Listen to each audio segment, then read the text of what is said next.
Hello, my YouTube family.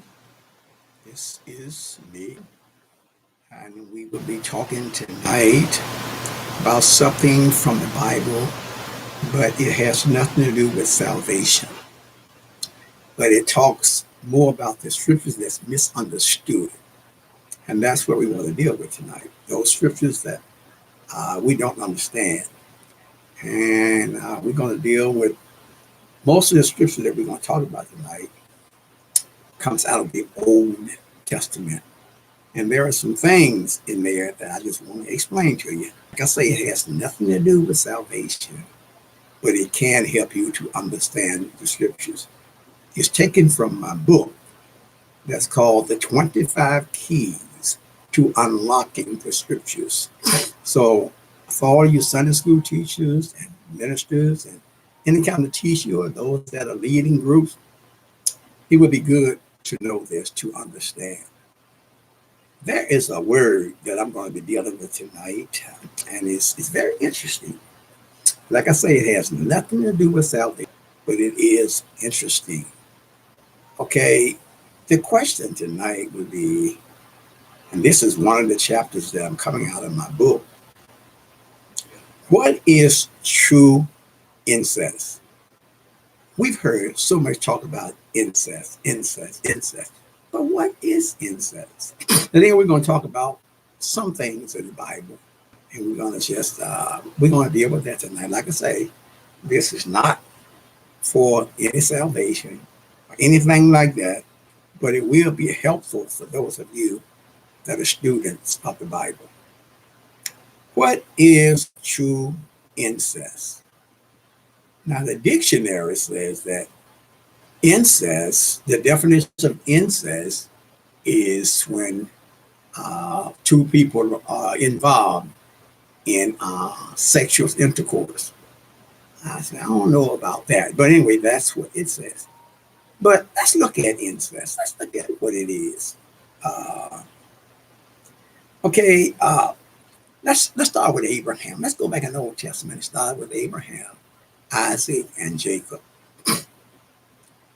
Abraham, now back in the Old Testament, there was a lot of things that they did that we don't even have to worry about doing. They had so many laws, and we're going to talk about just a few of them tonight. I mean, some laws that was way, I mean, they're deep, they're heavy. So we're going to try to explain what they are all about tonight. Okay, Abraham was a great man of God, great man of God. But he married a woman called Sarah. Okay, now here's the interesting part about incest. Okay, let me stop for a minute. Let me go back and just give you a little bit of definition. Incest, according to our country, and I say that because it's a big difference. Incest is when sexual intercourse is going on between kin people. We're going to see what the Bible say about that, especially in the Old Testament and their laws. Abraham was married to Sarah. Sarah and Abraham were sisters and brothers. Well, they had the same father, but not the same mother. And so, they married each other. Incest, right? Depends on where you are and what country you're in. Okay, Abraham married Sarah. Okay, knowingly that she was his half sister. Sarah was an extremely beautiful woman. I'm talking about extreme beautiful. So Abraham was taking her into some other country. And before they got into the country, he told her, he said, listen, he said, when you get in this country, I want you to tell these people that you are my sister. Okay. And that was true. That was true. But it was also his wife. He said, because if you tell them that you are my wife, the king of that country would kill me to have you for his wife. So she agreed to it. And sure enough, when they got into the country, The king saw her, and he saw her extreme beauty, and he told the people, look, get rid of Abraham because I want to marry this woman. And so they were there for a while, but then God stepped in and he sent a message to the king. Listen, do not marry that woman. That woman is the wife of Abraham, a servant of mine.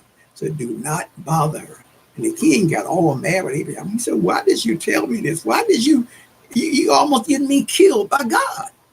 And Abraham said, well, I knew that, you guys was going to fall for her and you was going to kill me so you can have her. So the king told him, get out, take your wife and get out of my country. Okay, now, sisters, brothers, marry one another, right? Incest, right? Or is it? Again, I want you to keep in mind, it depends on where you are, what country you live in, because it means different things in different cities, in different countries. In America, it's really strong in the U.S.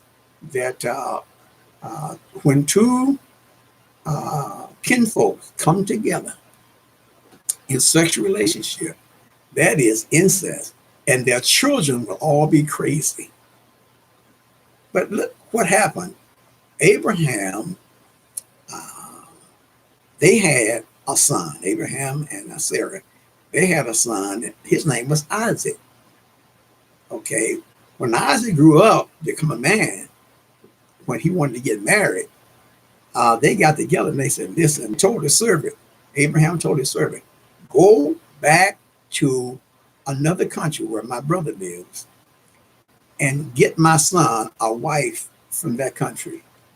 So when Isaac went back, Isaac didn't go. He sent his servant to bring to get her and bring her back. And so what he did, he went to Abraham's brothers. I think it was his brother's child.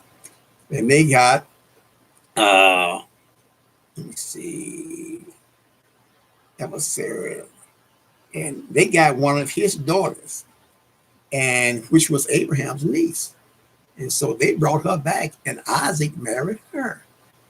And then they had children. And one of the children they had was Isaac's wife's name was Rebecca. Okay, and they had a son. Brothers and sisters, two kinfolk, they had a son, and his name was Jacob.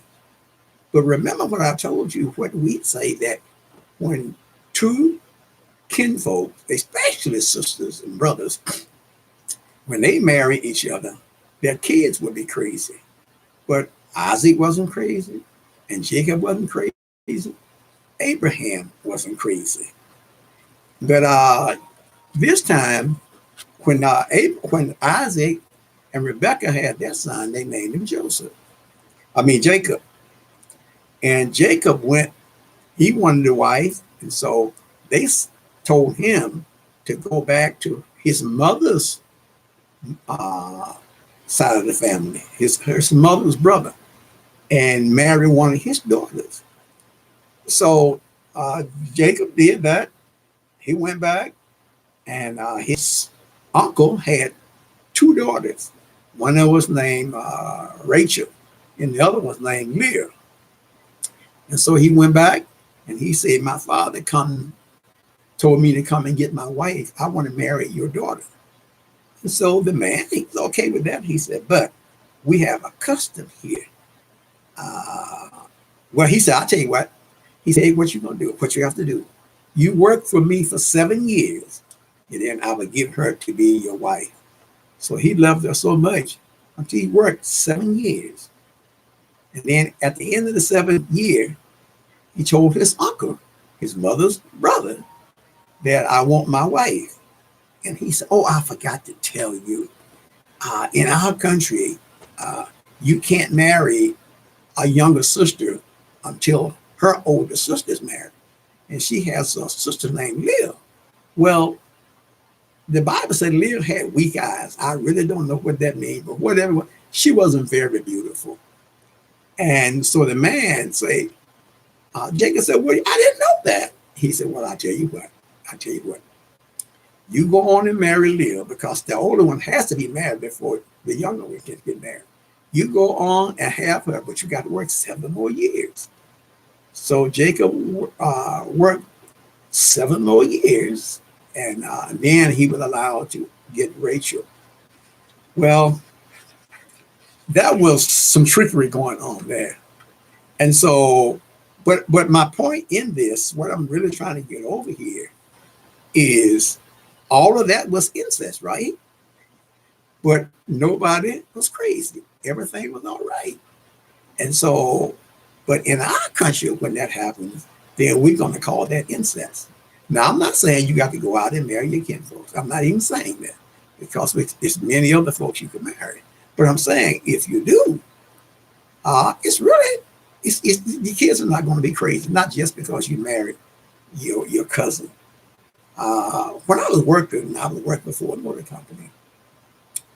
And this, I'm talking about now, it happened right here in this country, but it was a little bit different. So this man married this woman, and they had 4 sons, beautiful, healthy sons. But the news got a hold to it, and they reminded this guy, he said, man, do you know that's your sister? What had happened was, when they was young, the family just scattered. I don't know if something happened to the mom and daddy, but they just scattered. And it was just a coincidence. When he got grown, excuse me, when he got grown, he found this woman that he fell in love with. And they had 4 boys. Come to find out that that was his sister, had the same mama and same daddy. And they had 4 boys, and they was all healthy. They was all healthy kids. Now remember what we say, incest is going to produce crazy kids. But they was all right in the news. I mean, they made a big thing out of it. And so they asked him, man, did you know this was your sister? He said, no. He said, we lost our parents. We was just scattered when I was a kid. And so it just so happened that I met her and I fell in love with her and I married her. And so the news say, they was interviewing him, on the news. They were saying, okay, this is your sister. Both of y'all got the same mother and father. He said, what are you going to do? The guy say, I'm going to keep my wife. That's what I'm going to do. I didn't know she was my wife. But they had healthy, normal children. So there are a lot of things that happens, especially in the Old Testament, that was really, really something. And one thing I want you guys to remember that they have some laws in the Old Testament that, especially women, you didn't want to be back there because they had some real heavy laws. Let me see.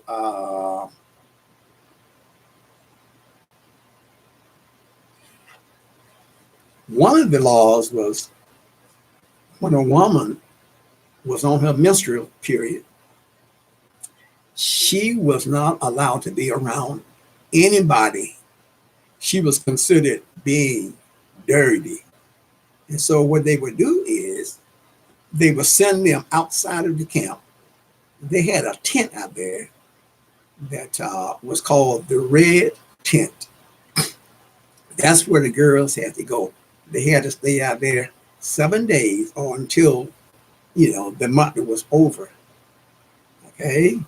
They could not touch anybody that they touched. Anytime anybody that came close to the tent, they had to throw their hands up and say, unclean, unclean, don't come near us.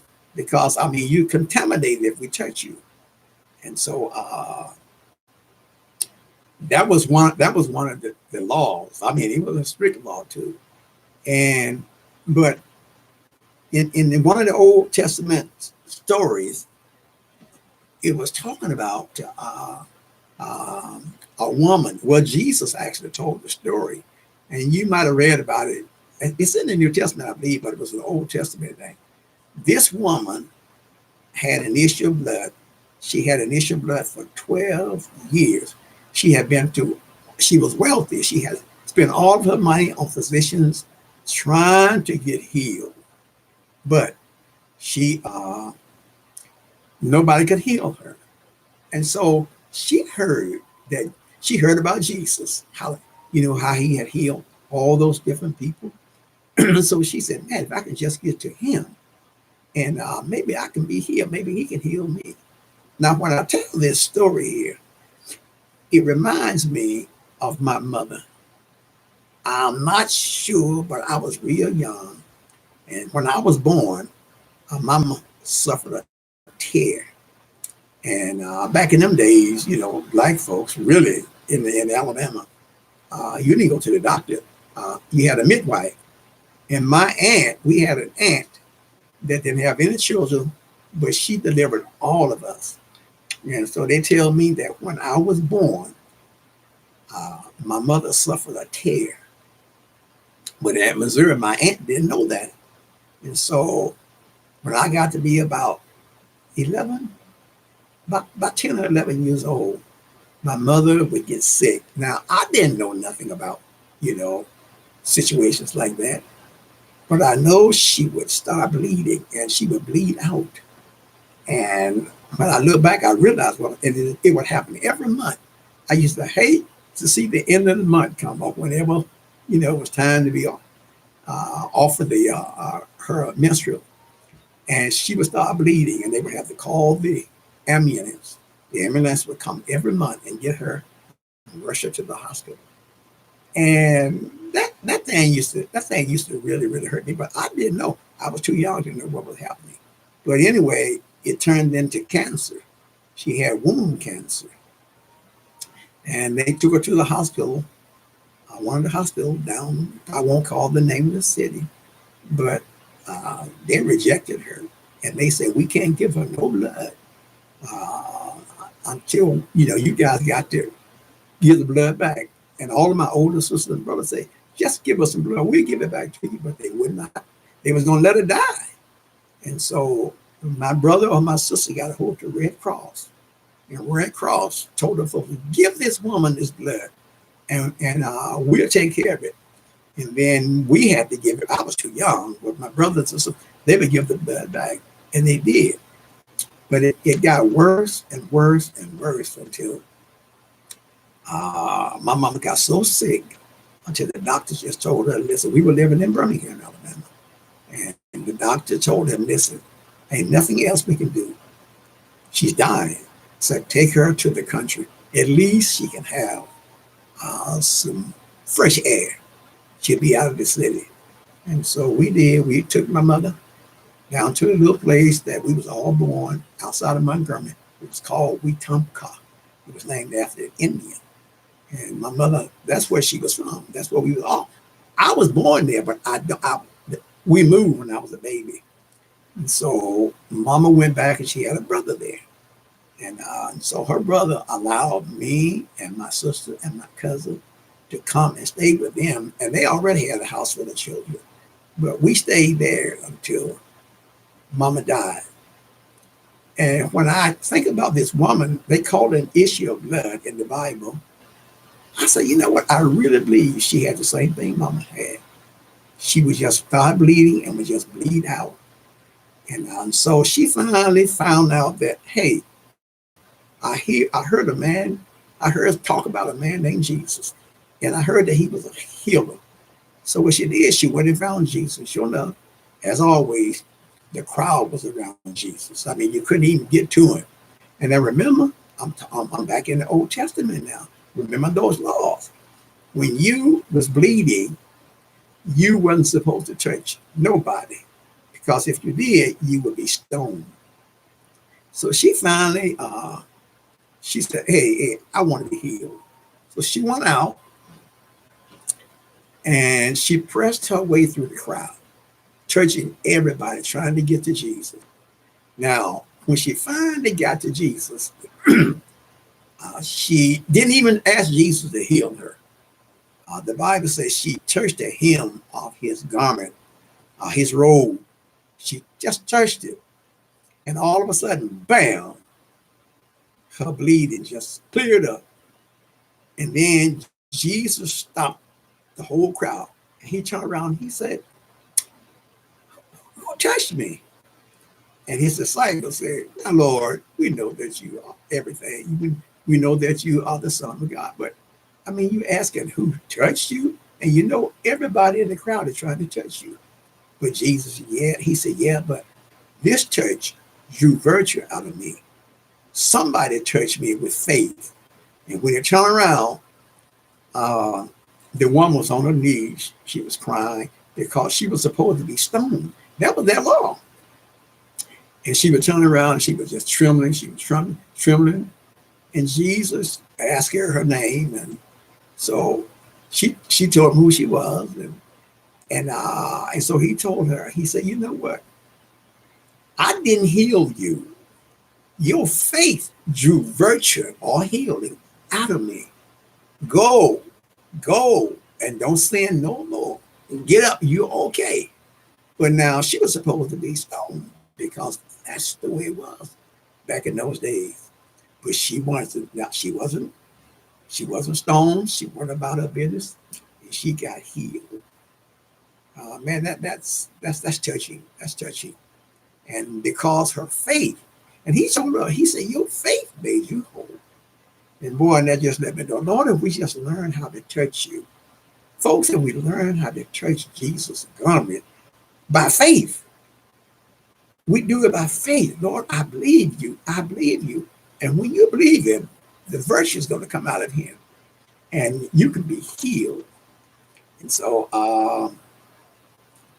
that was, you know, that was one of the things that I wanted to talk to you about tonight. And also, I wanted to tell you about a few of the laws that they had. And man, when I read this over in the Old Testament, I couldn't believe it. I said, man, this is rough. Okay. One of the laws was uh, the Jews could only eat certain meats. And they could, if they ate fish, the fish had to have scales and gills, where the water come out the neck. But if you didn't have gills or anything like that, the Jews couldn't eat that. I mean, that they were forbidden to eat that. I mean, that was one of the laws they had. And the only you couldn't eat any animal unless they had split hooves. If you seen a cow, split hooves, and they had to have let's see, split hooves, and they had to chew the cud.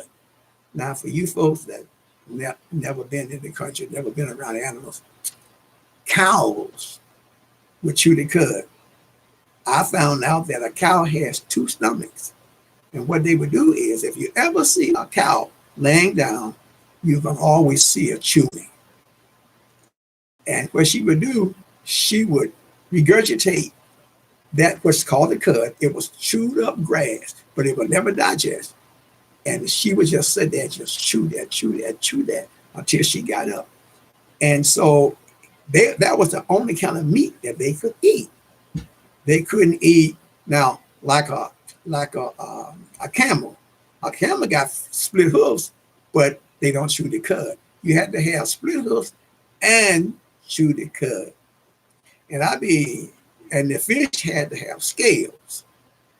And so you couldn't eat catfish. You couldn't eat any fish that didn't have scales and didn't have gills. And I mean, they was real strict, because if you ate anything, you could be stoned to death. And so that was one of the laws that they had. And one of the laws that was, it always, I don't know, it just always befuddled me. It always made me, I couldn't understand it. And okay, back in the Old Testament, if you had, let's say there was 4 brothers, okay, and let's say the older brother died, he was married, but he died without having children. The next oldest brother that was next to him would have to marry his wife and hopefully have children. But The first child that they had would not be his, that would be his brother's, because it was very important for the brother's name to be carried on. Very important. And so that was one of the laws. Now, after she had her first child, that has to be given like to her brother. That's his child. Now they can go and have children after that. But that was just one of the laws that they had. And I mean they had a whole lot of laws that was really something else. And I'm telling you, you wouldn't want to live back there. And women, I don't know whether one of the other programs I told you about this, but just in case you missed it, if you let me see. Oh, if a woman was pregnant, okay, what she had to do, if she had a boy baby, now this was a Jewish law back in the Old Testament. If she had a boy baby, she had to be secluded. She had to go and she had to be secluded for 33 days. She couldn't come out. She could not come in the public. That's with a boy. Now watch this, ladies. If she had a girl baby, she couldn't come out for 66 years. I mean, not years, 66 months. That was their law. And I mean, boy, that's kind of heavy. Ladies, can you imagine that? You had to be secluded for 66 days because you had a child. If you had a girl, 66 days.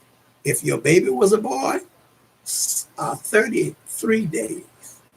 That was their law. They had some laws back in those days. There was actually something else. Let me see.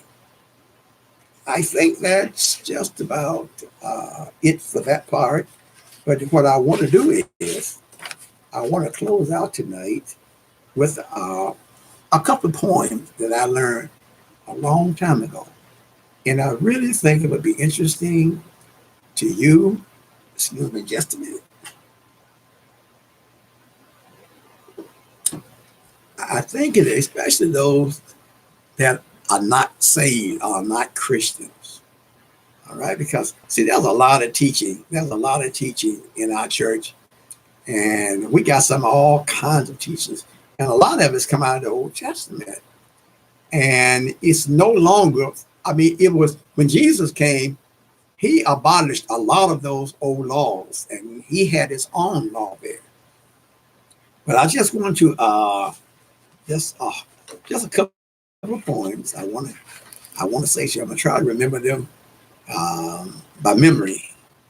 Um, One of them is called "Sorry." Now, anytime that I do a funeral, I always use this poem. Now, it was really a song, but poems are songs, and this is what they sung. And I'm telling you, it is touching. It is touching. And I'm gonna try to memorize it. If I don't, I'll look back at the paper here. It say, last night as I lay sleeping, a dream came to me. I dreamed about the end of time and about eternity. I saw a million sinners fall on their knees to pray. But the Lord, he sadly shook his head. And this I heard him say. He said, I'm sorry, I never knew you. Depart from me forevermore. He said, I'm sorry, I never knew you. Go serve the one that you serve down below. Mhm. Now I thought the time had fully come when I must stand the trial. You see, I told the Lord that I had been a Christian all the while, but through his book, he took a look and sadly shook his head. But as he placed me over on his left, this is what he said. He said, I'm sorry. I never knew you. You see, I find no record of your birth. So you got to be born again. He said, I'm sorry. I never knew you. Go serve the one that you served down on earth. Now, that word, my wife and my children, I heard their loving voice. They must have been so happy. Oh, how they did rejoice. There was a choir all around them, and their little faces was all aglow. Then one of my little boys looked over at me, and this is what this I heard him say. He said, "Daddy, oh boy, we can't go with you. You see, Daddy, we must dwell in the joys of our Lord." He said, "I'm sorry, Daddy, but we still love you, but you would never be our daddy anymore." And every time I get to this, I usually start crying when I made it through this time. Now, let me see.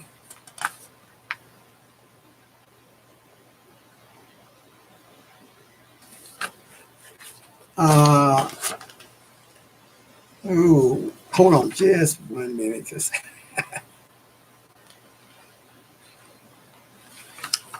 let's see.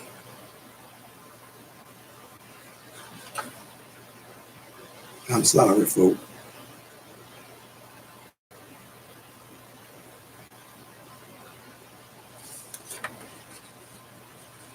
Okay, I'll come back to it.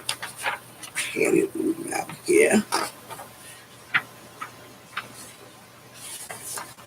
Anyway, you got the most of it.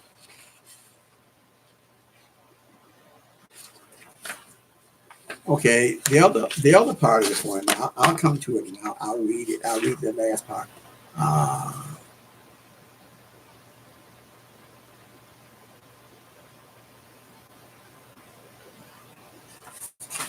anyway, the other poem that I wanted to read. It was real.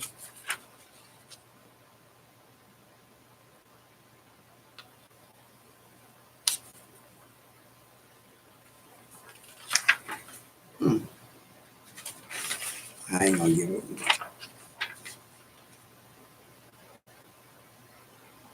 Okay, here it is. I'm sorry for it.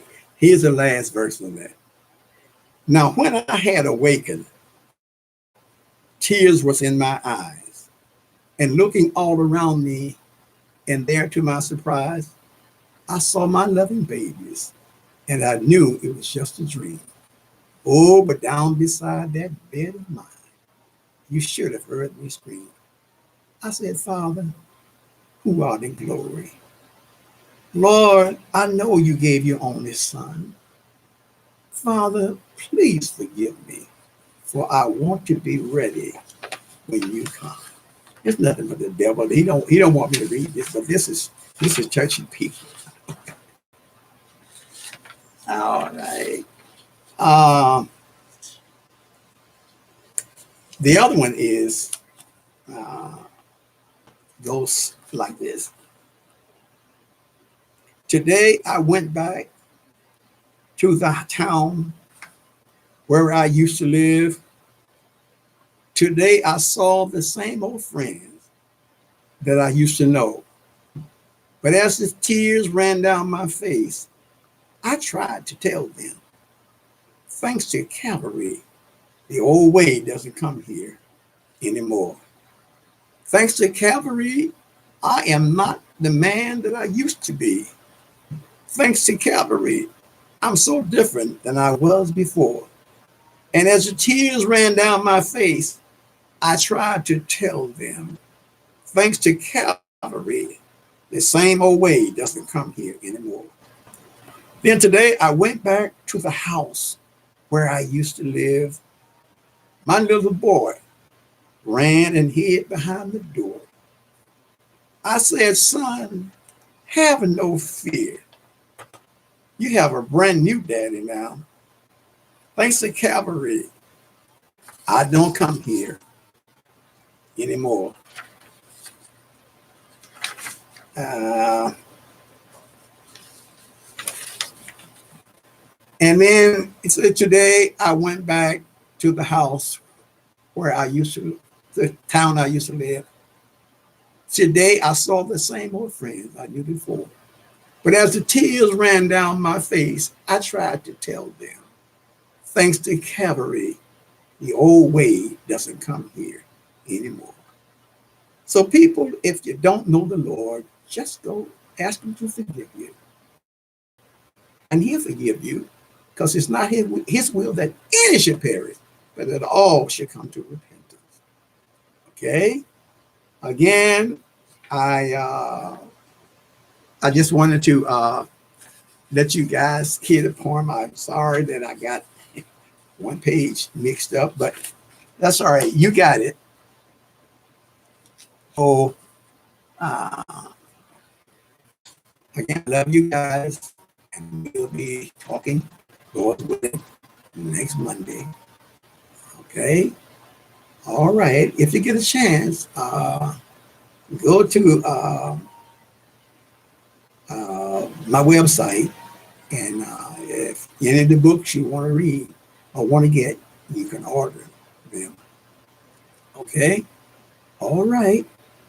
Good night. Talk to you later. Bye bye.